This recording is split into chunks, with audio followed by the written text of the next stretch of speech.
নমস্কার বন্ধুরা, listen on Bengali audio story চ্যানেলে আজ আরেকটি গোয়েন্দা গল্প, গোয়েন্দা ভাদুড়ি মশাই, আংটি রহস্য। সদানন্দবাবু তার হাতের কাগজখানা ভাঁজ করে সেন্টার টেবিলের উপরে সশব্দে নামিয়ে রেখে বললেন, আর তো পারা যায় না মশাই, এমনটা যে হবে তো ভাবতেও পারিনি। এসব হচ্ছে কি? সম্ভবত তিনি আশা করেছিলেন যে এবারে অন্তত কেউ একজন মুখ তুলে তাঁর দিকে তাকাবেন, কিন্তু আমরা কেউই মুখ তুললুম না। আমি যেমন শরদিন্দু অবনিবাস খুলে বড়দার ভৌতিক কাহিনী পড়ছিলুম, তেমনই পড়তে থাকলুম। পাছে আমাদের কারো বিরক্তি ঘটে, তাই টিভির সাউন্ডটাকে একেবারে সবচেয়ে নিচু পর্দায় নামিয়ে দিয়ে কৌশিক যেমন মগ্ন হয়ে MGM-এর কার্টুন ছবি টম অ্যান্ড জেরি দেখছিল, তেমন দেখতেই ও মাঝে মধ্যে আপন মনে খুক খুক করে হাসতেই থাকলো। অরুণ সান্যাল যেমন মেডিকেল জার্নালের নতুন আসা সংখ্যাটির ওপরে চোখ বুলোচ্ছিলেন, তেমন বুলোতেই থাকলেন।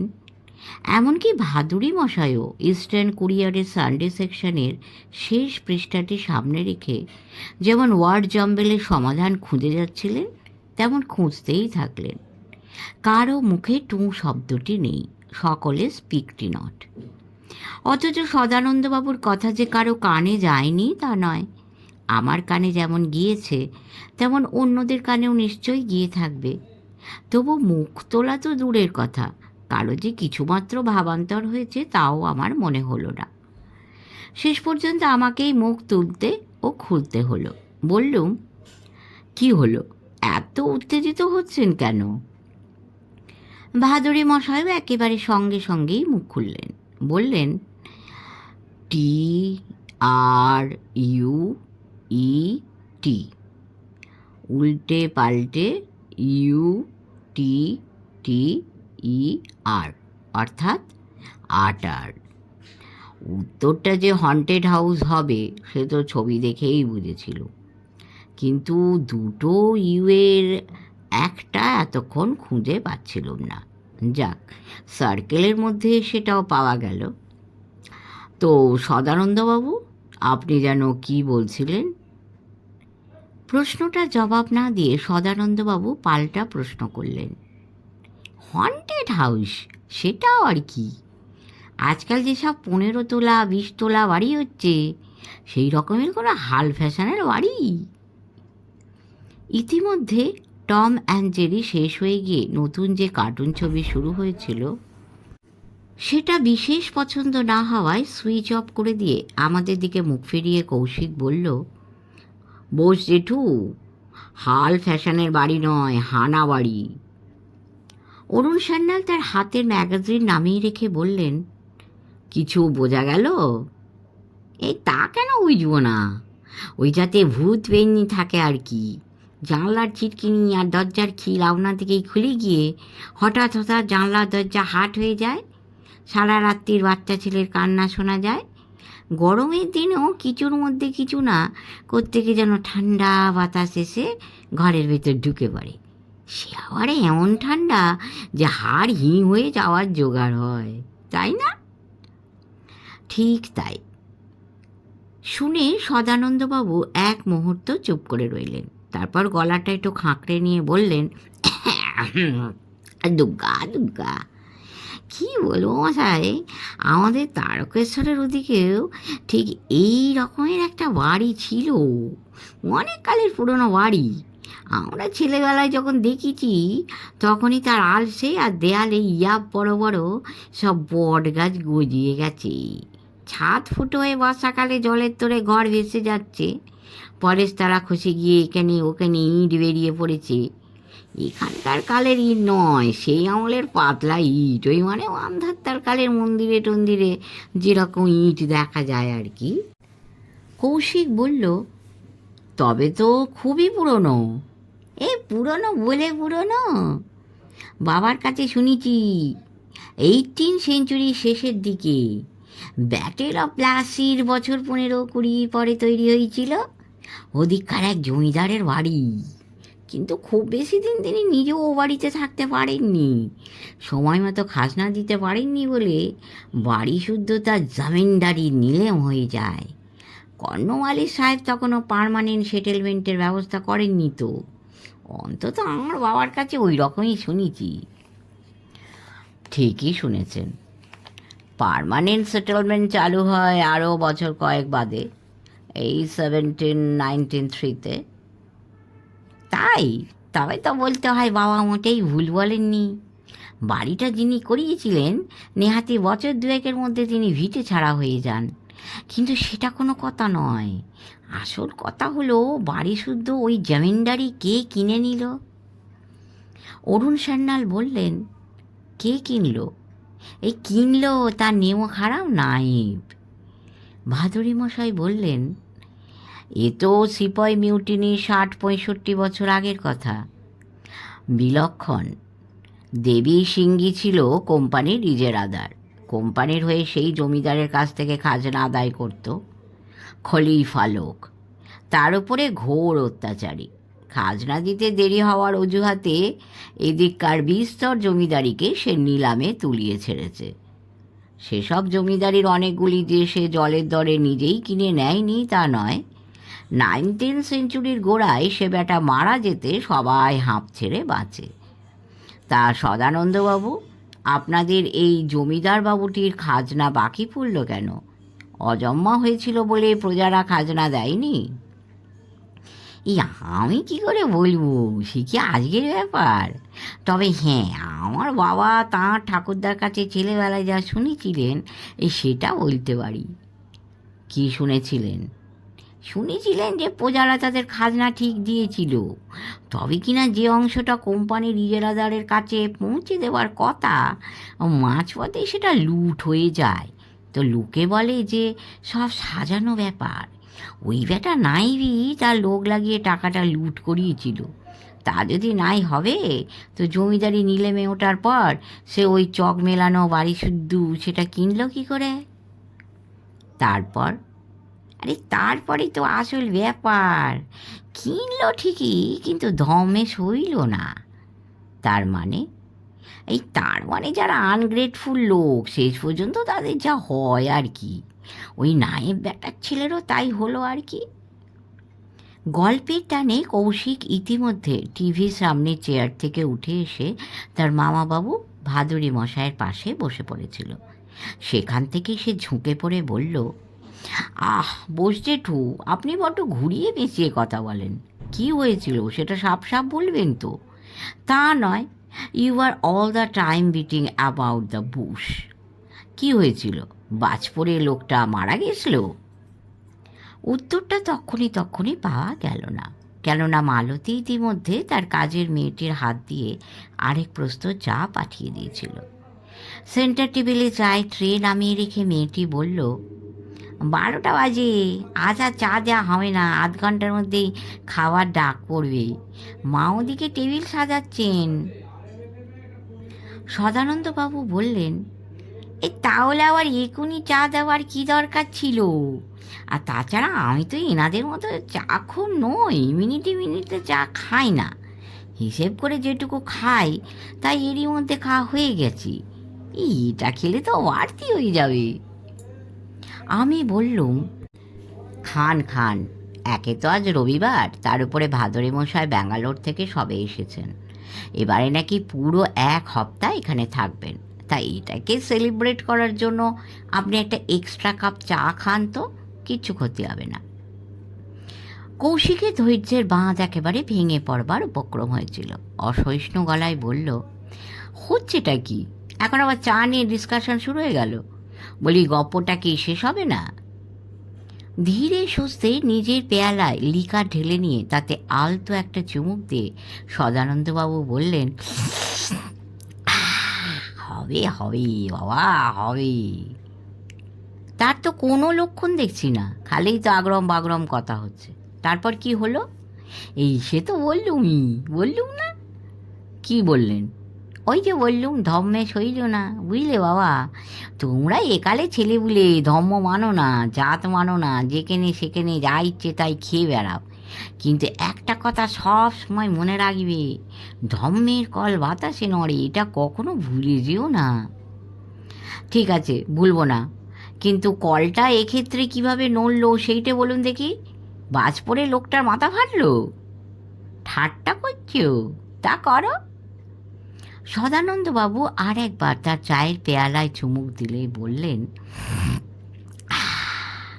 কিন্তু বাবা জীবন, কলটা একবার নড়ে গেলে বাস তো পড়তেই পারে, আর সেটা পড়লে যে দুষ্টু লোকের মতো মাথা ফাটবে তা কিন্তু নয়। বাহাদুরি মশাই ইতিমধ্যে চা শেষ করে একটা সিগারেট ধরিয়েছিলেন। এক গাল ধোঁয়া ছেড়ে বললেন, মিলনের কথা বলছেন তো? শুনে সদানন্দবাবু এমন হাঁ করে ভাদুরে মশাইয়ের দিকে তাকিয়ে রইলেন যে তাতেই বোঝা গেল নামটা তিনি আগে কখনো শোনেননি। অরুণ সান্যাল বললেন, মির্জাফর নামটার সঙ্গে পরিচয় আছে তো? এই তা কেন থাকবে না, সিরাজদৌল্লার সেনাপতি ছিল, তবে কিনা ঘোর নেও খারাপ, নইলে কখনো সিরাজের চাকরি করে ওই যুদ্ধের সময় তাকে ফাঁসিয়ে দিয়ে ইংরেজদের সঙ্গে হাত মেলায়। মিলন তাঁরই ছেলে। বাজ পড়ে কিন্তু সত্যিই মিলনের মাথা ফেটেছিল। তাই? কিন্তু আমি মশাই মির্জাফরের ছেলের কথা ভাবছিলুম না। আমি ভাবছিলুম আমাদের ওদিকার অগরমণ্ডলের শালা তারিণীর কথা। শুনেছি মুন্সেফ আদালতে মিথ্যে সাক্ষী দিয়ে সে বাড়ি ফিরছিল। সেই সময় ঝড় উঠে মাঠের মধ্যিখানে বাজ পড়ে সে মারা যায়। বলে একটুখানি চুপ করে থেকে চায়ের কাপে শেষ চুমুক দিয়ে তিনি বললেন, হ্যাঁ, তবে হ্যাঁ, মির্জাফরের সঙ্গে এই ব্যাপারে সেই নায়েব বেটার ছেলের একটা ভালো রকমের মিল রয়েছে দেখছি। বাহাদুরি মশাই বললেন, নায়েবের ছেলেও বজ্রাঘাতে মারা গিয়েছিল? এই না মশাই, নায়েবের ছেলেকে সাপে কামড়েছিল। জলের দরে জমিদারি হাতিয়ে নিয়ে মনিবকে তার বসত বাড়ি থেকে উচ্ছেদ করে নায়েব তো তার ছেলে বউ নিয়ে সেই চক মেলানো বাড়ির মধ্যে গিয়ে ঢুকলো। ব্যাস, তারপর 7 দিনও কাটল না, সাপে কামড়ালো তার জোয়ান ছেলেকে, তাও আবার ওই বাড়ির সামনেকার গোলাপ বাগানের মধ্যেই কামড়ালো। গোখরো সাপ। তার ছোবল খাওয়ার পর ছেলেটা ঘন্টা 3 মধ্যেই মুখে গেঁজলা তুলে চোখ উঠলে ফিনিশ। কৌশিক বলল, আর সেই জমিদারবাবু, তার কি হলো? নিজের বাড়ি থেকে উচ্ছেদ হয়ে তিনি কোথায় গেলেন? কোথায় গেলেন তাই নিয়ে নানান জনে নানান কথা বলে। শুনেছি তার ছেলেপুলে ছিল না, থাকবার মধ্যে ছিল শুধু বউ। তা কেউ বলে যে বউয়ের হাত ধরে বাড়ি থেকে বেরিয়ে শেষবারের মতো পালকিতে উঠে তিনি বর্ধমানে চলে যান। সেখানে বউটিকে তার বাপের বাড়িতে পৌঁছে দিয়ে পালকির 4 কাহারের পাওনা গন্ডা মিটিয়ে নিজে আবার রাস্তায় বেরিয়ে পড়েন। শেষ পর্যন্ত নাকি হরিদ্বারে গিয়ে পৌঁছেছিলেন। আবার কেউ বলে হরিদ্বারে যাননি, আসলে বর্ধমান থেকে খানিক এগিয়ে দুর্গাপুরের জঙ্গলে ঢুকে নিজের মাথায় গুলি চালিয়ে তিনি আত্মঘাতী হন। আসলে সেকালে জমিদার তো, মান অপমানের জ্ঞানটা ছিল টনটনে। ওই যে নিজের বাড়ি থেকে বেরিয়ে আসতে হলো, এ তো একটা ঘোর অপমানের ব্যাপার। তা সেই অপমানের জ্বালাটা তিনি সহ্য করতে পারেননি। আর সেই নায়েব ছেলে মরার পর তার কি হলো? এই তার যা হলো তাতে আমার কি মনে হয় জানেন? কি মনে হয়? মনে হয় যে জমিদারবাবু সন্ন্যাসী হয়ে হরিদ্বার যাননি, আসলে তিনি আত্মঘাতী হয়েছিলেন। তা সে দুর্গাপুরের জঙ্গলেই হোক কি আর কোথাও হোক। এ কথা কেন বলছেন? এই জন্যে বলছি যে তারপরে ওই বাড়ির মধ্যে দিনের পর দিন যা ঘুরতে থাকলো, তামা তুলসী হাতে নিয়ে বললেও তা আপনারা বিশ্বাস করবেন না। কৌশিক বলল, আহা বোস জেঠু, আপনি বলুনই না। বিশ্বাস করা যায় কি না যায় সেটা বরং আমাদের উপরেই ছেড়ে দিন। এই বেশ, তাহলে বলছি। সদানন্দবাবু তার গল্পের খেই ধরে ফের শুরু করলেন। এই কি ঘটলো জানেন? নায়েব বেটা সেই বাড়ির মধ্যে যেখানেই যায় সেখানেই সেই জমিদারবাবুকে দেখতে পায়।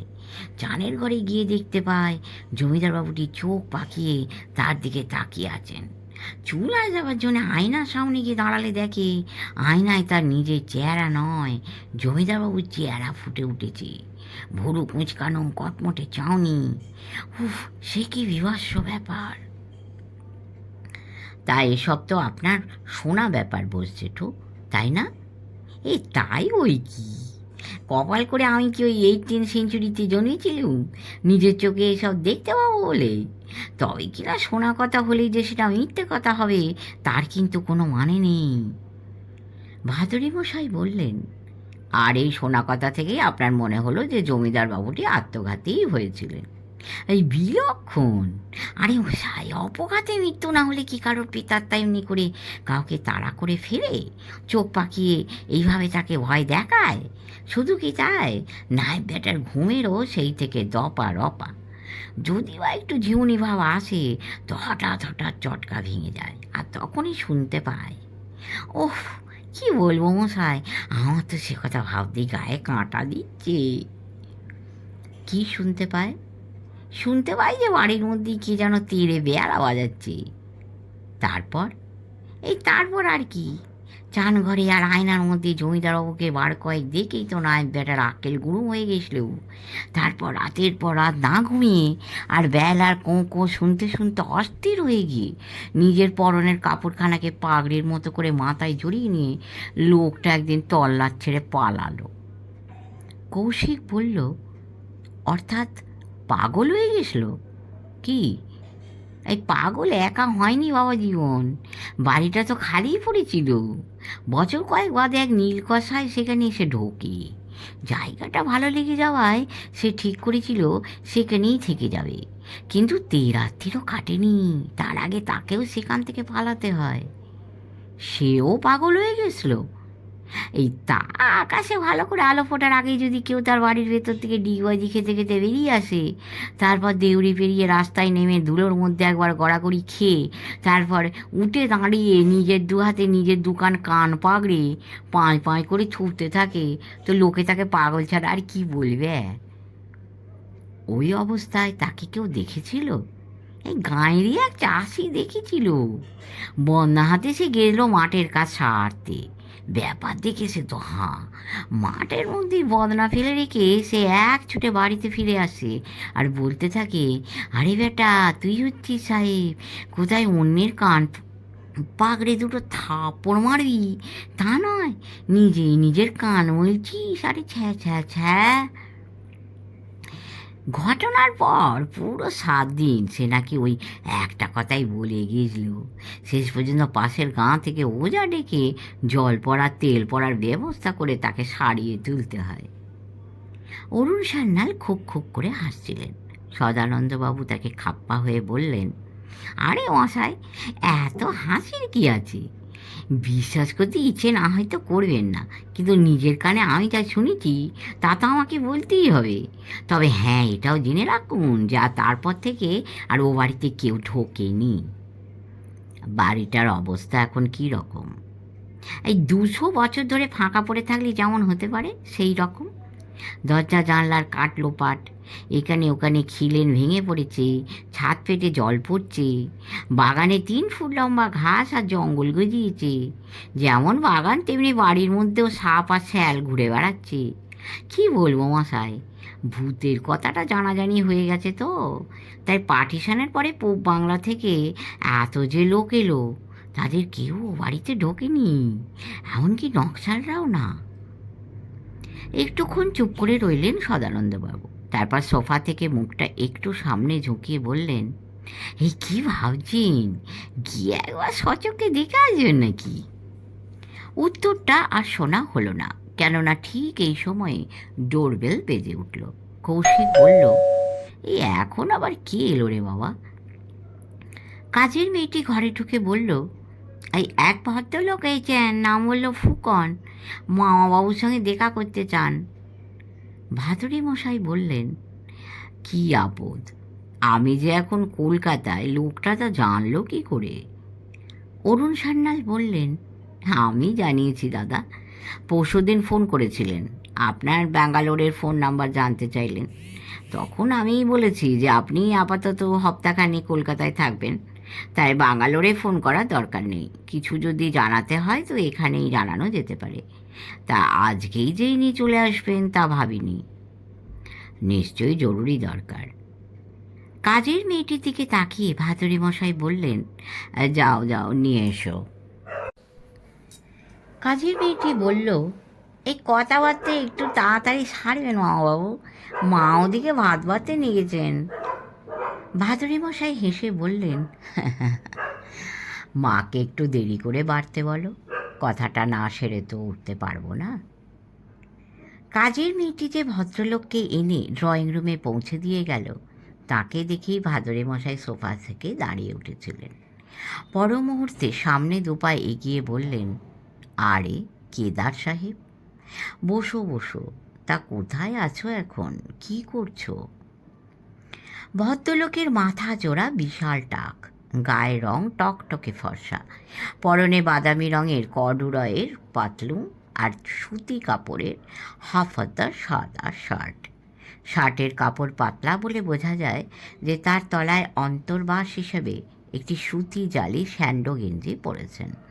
পায়ে বাদামি রঙের চকচকে পালিশের শু, চোখে ওয়াইন কালারের সরু ফ্রেমের চশমা। বয়স মনে হলো আমাদেরই মতো, গায়ে মেদ জমেনি। টান হয়ে যেভাবে এসে ঘরে ঢুকলেন তাতে আন্দাজ করলুম শরীরটাকে বিশেষ বেজুত হতে দেননি।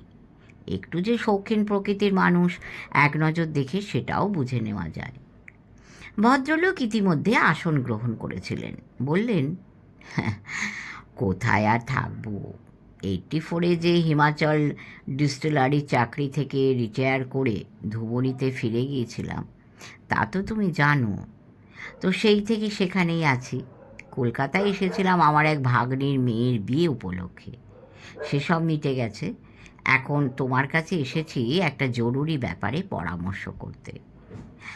কিন্তু অসময়ে এসে পড়িনি তো?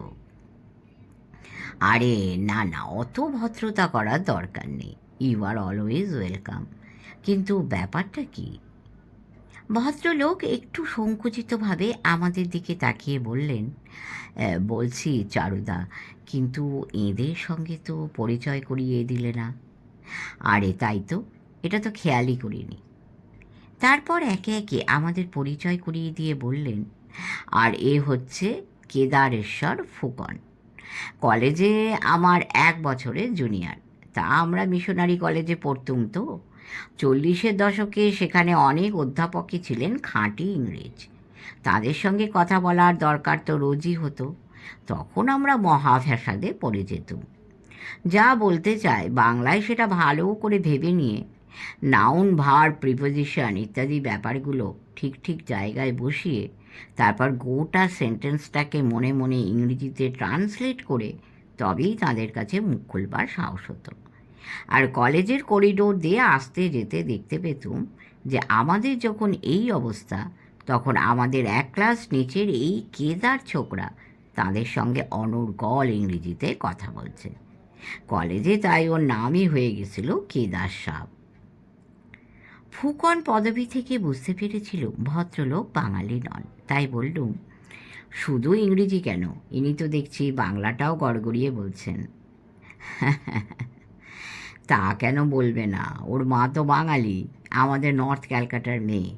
তাছাড়া কেদারের বাবা অসমে মানুষ হলে কি হয়, ব্যবসার সূত্রে তিনিও তো সারা জীবন এই কলকাতাতেই কাটিয়ে গেছেন।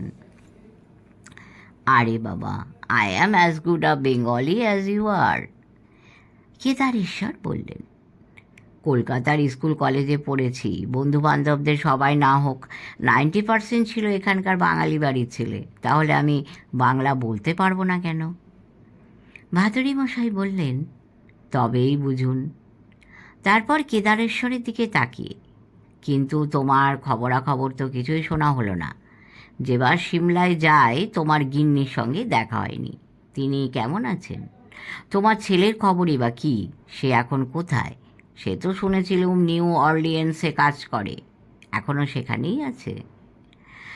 সেসব কথা ডিটেলসে পরে হবে, আপাতত জেনে রাখো তোমার বৌমা ভালো আছেন, ছেলেও ভালোই আছে।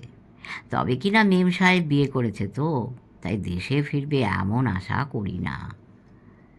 একটুক্ষণ চুপ করে রইলেন কেদারেশ্বর, তারপর বললেন, আমি আজ গুয়াহাটি যাচ্ছি, সেখান থেকে কাল সকালে বাই রোড ধুবুরি যাব।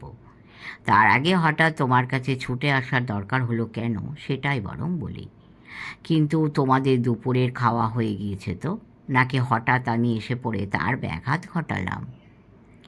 ভাদুরী মশাই হেসে বললেন, তোমার দুপুরের খাওয়া হয়েছে? ভাগ্নির বাড়িতে উঠেছিলাম তো, সেখান থেকে রওনা করিয়ে দেওয়ার আগে সে আমাকে না খাইয়ে ছাড়েইনি। তো আমি বলি কি, তোমরা খেয়ে নাও, আমি বরং একটু অপেক্ষা করি। তোমার ফ্লাইট কখন? গুয়াহাটির ফ্লাইট তো নর্মালি সকালের দিকে থাকে, তবে আজ বোধহয় বিস্তর প্যাসেঞ্জার, তাই বিকেলেও একটা বাড়তি ফ্লাইটের ব্যবস্থা হয়েছে।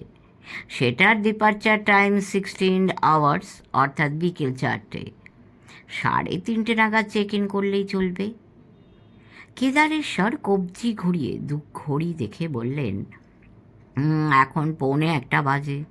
আমাকে যে কোনো একটা ম্যাগাজিন দাও, আমি একটু উল্টে পাল্টে দেখি, সেই ফাঁকে তোমরা প্লিজ খেয়ে নাও। খাওয়া শেষ হতে হতে আশা করি 1:30 পেরিয়ে যাবে না।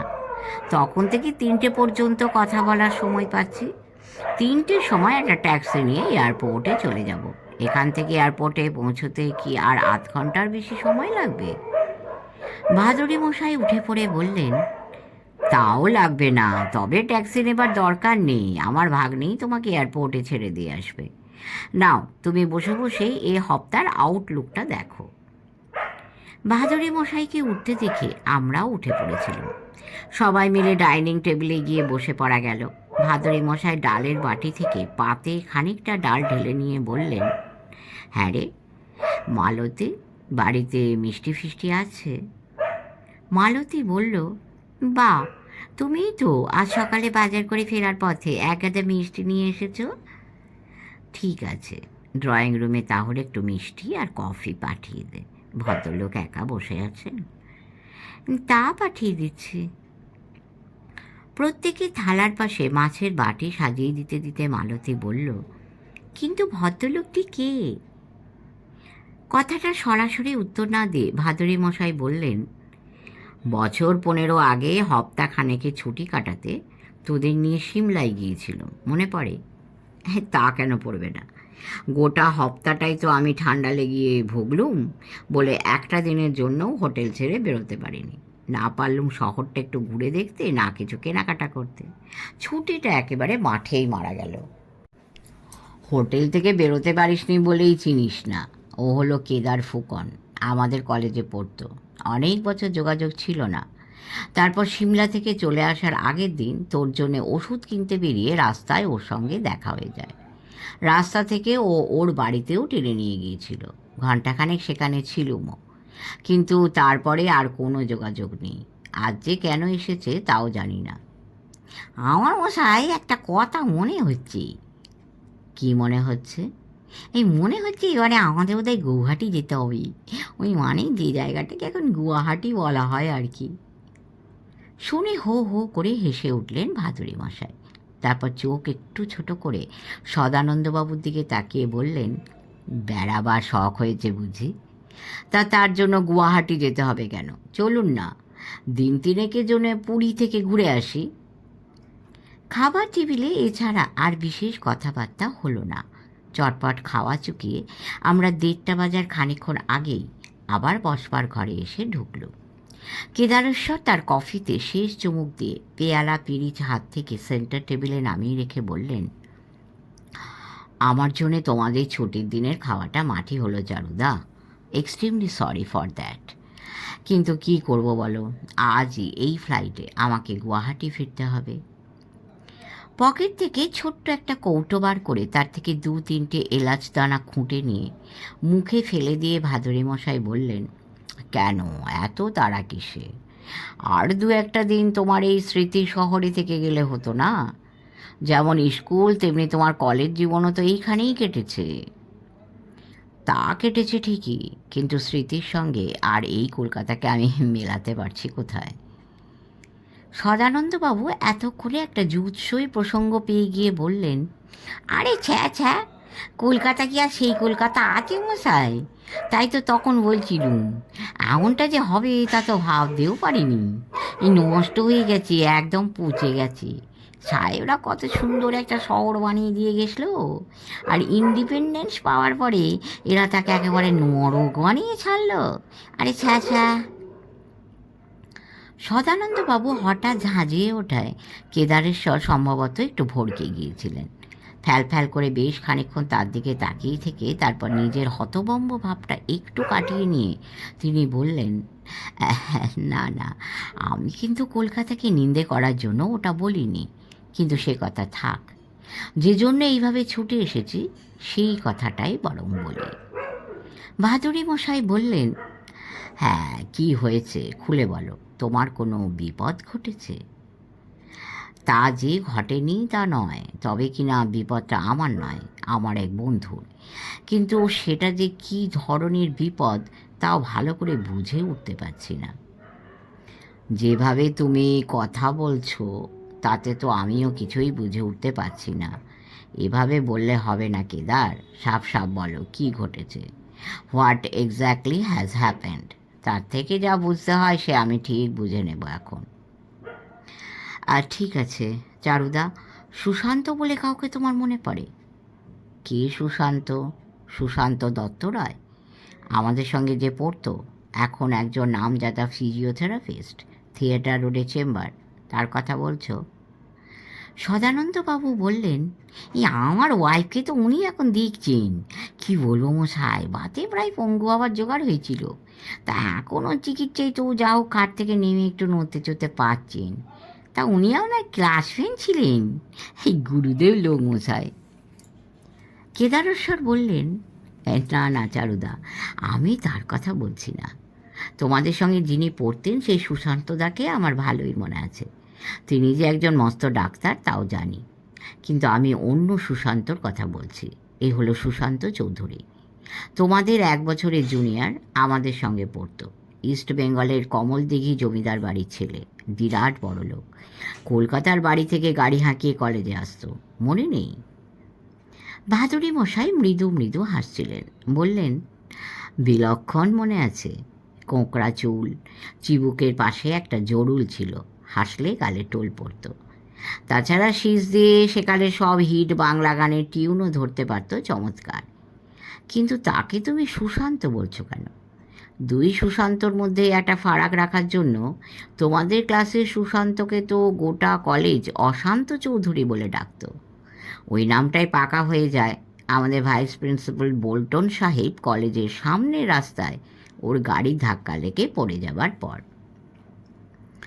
এক মুহূর্ত চুপ করে রইলেন ভাদুরী মশাই, তারপর বললেন, ভাগ্যিস বোল্টন সাহেব চটপট উঠে দাঁড়িয়ে গায়ে ধুলো ঝেড়ে বললেন যে দোষটা তাঁরই। তিনি একটু অন্যমনস্ক হয়ে হাঁটছিলেন, সুশান্ত হর্ন দেওয়া সত্ত্বেও শুনতে পাননি। তাই সুশান্ত সে যাত্রা বেঁচে যায়, নয়তো রাস্তার লোকেরা তাকে ছাড়তো না, বেধড়ক পেটাতো। তবে তারপরেও যে তার দৌরাত্ম্য কিছু কমেছিল তা নয়। তা যা বলেছ, কলেজে ক্রিকেট গ্রাউন্ড থেকে টিপ করে সিক্সার হাঁকিয়ে দিনের পর দিন ওয়েব আর ল্যাবরেটরির জানলার কাঁচ ভাঙা, কি সাইকেল চালিয়ে যারা কলেজে আসতো তাদের টায়ারের হাওয়া বের করে দেওয়া, এসব তো তারপরে ও সমানে চালিয়ে গেছে। আবার একই সঙ্গে এও শুনেছি ছাত্র হিসাবেও দারুণ তুখোড় ছিল। সেই সঙ্গে যেমন ভালো গান গাইতো, তেমনি আবার নানান রকমের মিউজিক্যাল ইনস্ট্রুমেন্টও নাকি দখলে নেহাত কম ছিল না। ঠিকই শুনেছ চারুদা, তবে গানের চর্চা অনেক দিন আগেই ছেড়ে দেয়, ইদানিং স্রেফ একটা বাজনা নিয়েই পড়েছিল। সোফা থেকে খানিকটা ঝুঁকে পড়ে গলার স্বর নামিয়ে যেন খুব গোপন কোনো খবর জানতে চাইছেন সেই রকমভাবে সদানন্দবাবু জিজ্ঞেস করলেন, এ বেলা? কেদারেশ্বর বললেন, না, ভায়োলিন না, পিয়ানো। ভাদুরী মশাই বললেন, তো ওই যে বিপদের কথা বলছিলে সেটা কি সুশান্তরই নাকি? হ্যাঁ, তবে কিনা বিপদটা যে ঠিক কী ধরনের এখনও তা আমি জানি না। হঠাৎই শুরু হয়ে এলো ভাদুরী মশাইয়ের চোখ। বললেন, কিন্তু আদৌ যে তার বিপদ ঘটেছে এটা কি তুমি হালে মানে কলকাতায় এসে জানলে? না, কলকাতায় নয়, ধুবুরি থেকে কলকাতায় রওনা হবার আগেই জেনেছিলাম। ঠিক যে জেনেছিলাম তাও নয়, আঁচ করেছিলাম। তার মানে? সুশান্তর সঙ্গে কিংবা তার পরিবারের লোকজনদের সঙ্গে তোমার যোগাযোগ ছিল কেমন? পরিবারের লোকজন বলতে তো এখন সুশান্তের কেউ নেই চারুদা। আমার যা কিছু যোগাযোগ তা শুধু সুশান্তরই সঙ্গে। এই পর্যন্ত বলে এক মুহূর্ত চুপ করে রইলেন কেদারেশ্বর। তারপরে বললেন, আসলে এই ব্যাপারটা তোমাকে ঠিক মতো বুঝতে যদি হয় চারুদা, তাহলে আমাকে বেশ খানিকটা পিছিয়ে গিয়ে সব বলতে হবে। কিন্তু বিস্তারিতভাবে তা বলার মতো সময় তো আজ নেই। তাই এর ব্যাকগ্রাউন্ডের যেটুকু তোমার না জানলেই নয়, শুধু সেটুকুই বলবো, তাও সংক্ষেপে। বেশ, তো শুধু জিস্টটুকুই দাও, দেখি তার থেকে কিছু বুঝি কি না। আজ শেষ করলাম প্রথম পর্ব। দেখা যাক পরের পর্বগুলোতে কি হয়। সবাই ভালো থাকবেন, শুনবেন, কমেন্ট করবেন, লাইক করবেন, সাবস্ক্রাইব করে আমাদের পাশে থাকবেন। পরম করুণাময়ের কৃপায় সকলে খুব খুব ভালো থাকবেন। নমস্কার।